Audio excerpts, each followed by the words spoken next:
ओम पितृदेवताभ्य नमः। स्वागत है आप सभी का मेरे YouTube चैनल पर। मैं हरिओम शर्मा आज आपको सोमवती अमावस्या की कथा सुना रहा हूँ। साहूकार की बेटी की सोमवती अमावस्या की कथा। साहूकार की बेटी को मिला अटल सौभाग्य प्राप्ति का वरदान। अमावस्या के दिन पितरों की पूजा का बड़ा महत्व होता है। जो भी अमावस्या के दिन पितरों का पूजन करते हैं उनके ऊपर पितर हमेशा ही प्रसन्न रहते हैं।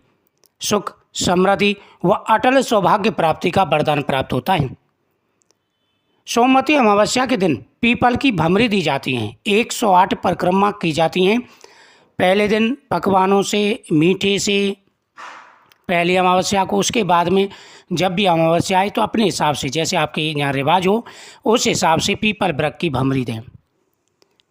पीपल वृक्ष की पूजा करने से पितृ प्रसन्न हो जाते हैं और अटल सौभाग्य प्राप्ति का वरदान प्राप्त होता है। इस दिन पितरों के नाम से दान पुण्य करें, पितरों की पूजा करें और यह कथा का श्रवण करें। प्राचीन समय की बात है, एक साहूकार था। साहूकार की एक बेटी थी। साहूकार की पत्नी जो भी दरवाजे पर कोई आता था उन सभी साधु संतों को भिक्षा दिया करती थी। एक बार उनके नगर में एक साधु आया। बड़ा तपस्वी साधु था। वह सभी के घर से भिक्षा लिया करता था। जैसे ही साहूकार के घर पर आया, माँ कुछ काम कर रही थी, उसने बेटी से कहा, बेटी साधु को भिक्षा दे करके आओ। बेटी भिक्षा देने के लिए गई, लेकिन साधु ने उसके हाथ से भिक्षा नहीं ली। उन्होंने कहा, अपनी माँ को भेजो, मैं तुम्हारे हाथ से भिक्षा नहीं ले सकता, तुम्हारे जीवन में वैधव्य दोष है। इतना सुन करके बेटी वापस आई और माँ से कहने लगी कि हे माँ, साधु महाराज ने हमारे घर से भिक्षा नहीं ली, वह सबके घर से भिक्षा ले गए। माँ ने कहा, कोई बात नहीं, कल लाने दे, कल मैं भिक्षा देती हूँ और पूछती हूँ कि उन्होंने हमारे घर से भिक्षा क्यों नहीं ली।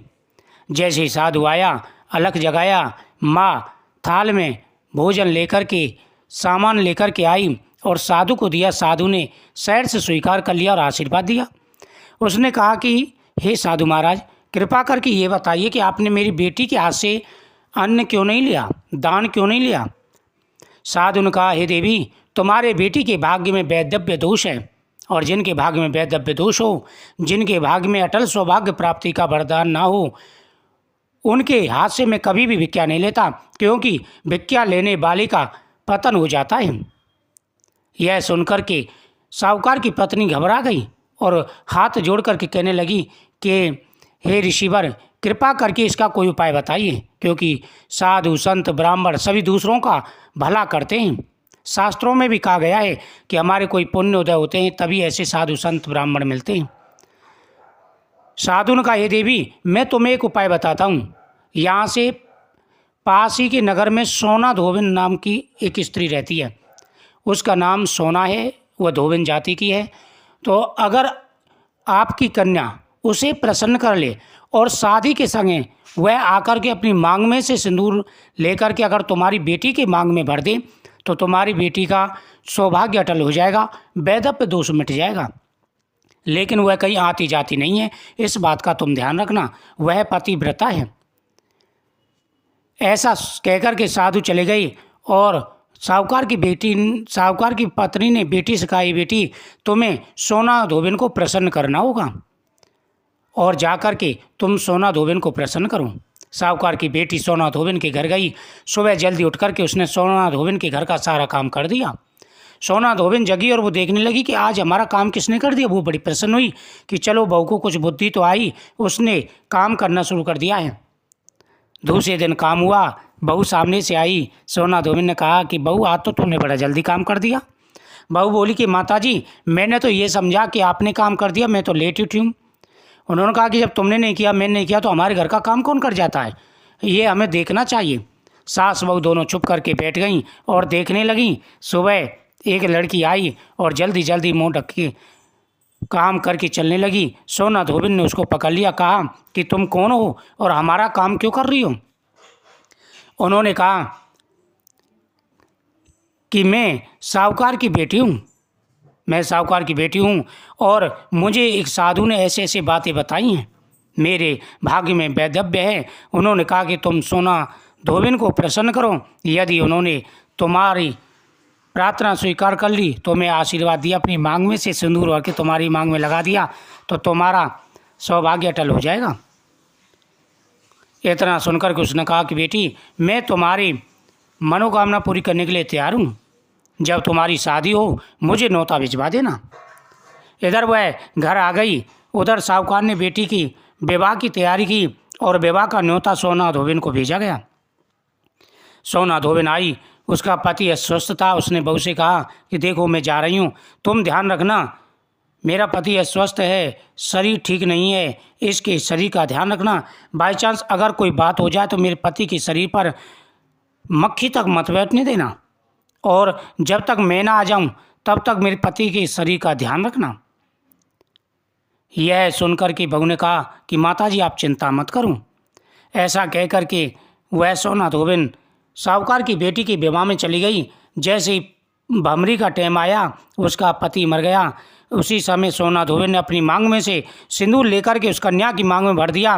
सोना धोबिन का पति मर गया और कन्या का पति जीवित हो गया। उसे अटल सौभाग्य प्राप्ति का वरदान मिल गया।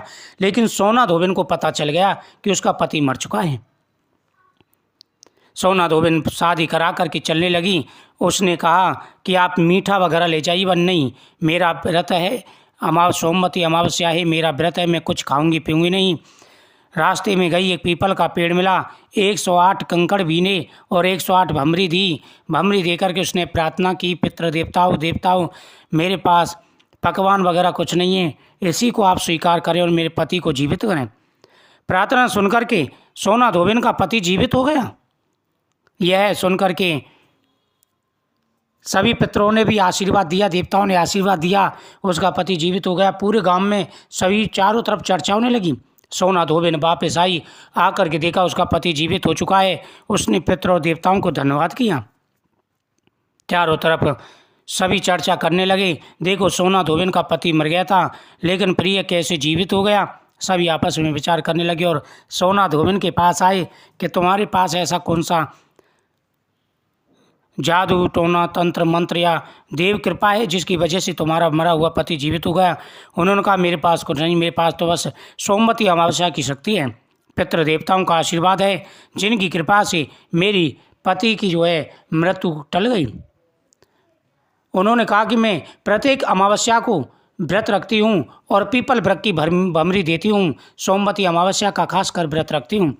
सभी ने ये सुना, सभी लोग उसकी प्रशंसा करने लगे और उसी समय से कहने लगे कि सभी लोग अमावस्या का व्रत जरूर किया करें, सभी अमावस्या का व्रत करें, इससे देवताओं और पितरों का आशीर्वाद प्राप्त होता है, जीवन में कभी कोई कष्ट नहीं आता। उसी समय से सभी लोग पूजा करने लगे।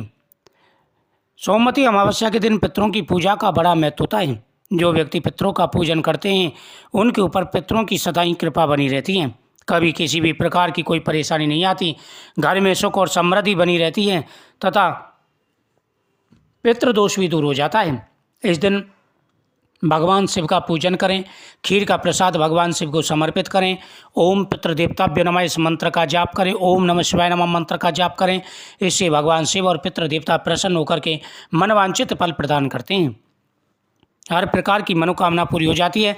जब भी अमावस्या आवे तो इस कथा का श्रवण जरूर करें और पीपल वृक्ष की परिक्रमा जरूर करें, आपकी हर मनोकामना पूरी होगी, जीवन में सुख और समृद्धि प्राप्त होगा। ओम पितृदेवताभ्यो नमः।